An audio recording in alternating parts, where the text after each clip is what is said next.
اللهم فرحة تبكي العيون وتزيل الهموم وتمحي ما مضى من الغموم.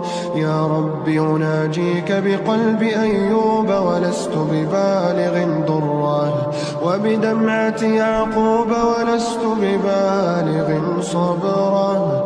اللهم أرحني بعد التعب وأسعدني بعد الحزن وكافئني بعد الصبر.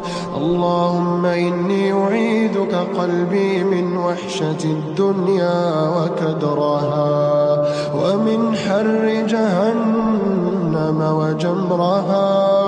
اللهم لا تسكن في قلوبنا إلا الحلال ولو طال بنا الحال.